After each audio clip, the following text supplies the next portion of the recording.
মহান আল্লাহ রব্বুল আলামিন বলেন, তোমাদের জন্য হারাম করা হয়েছে মৃত প্রাণী, রক্ত ও শুকরের গোশত, এবং যা আল্লাহ ভিন্ন কারো নামে জব করা হয়েছে, গলা চিপে মরা জন্তু, প্রহারে মারা জন্তু, উঁচু থেকে পরে মরা জন্তু, অন্য প্রাণীর সিংহের আঘাতে মরা জন্তু, এবং যে জন্তুকে হিংস্র প্রাণী খেয়েছে, তবে যা তোমরা জবেহ করে নিয়েছো তাছাড়া, আর যা মূর্তি পূজার বেদিতে বলি দেয়া হয়েছে এবং জোয়ার তীর দ্বারা বন্টন করা হয়, এগুলো গুনাহ।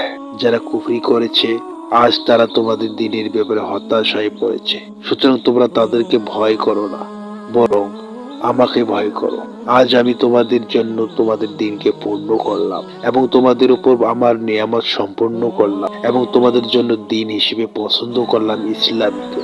যে তীব্র ক্ষুধায় বাধ্য হবে, কোনো পাপের প্রতি ঝুঁকে নয়, তাকে ক্ষমা করা হবে।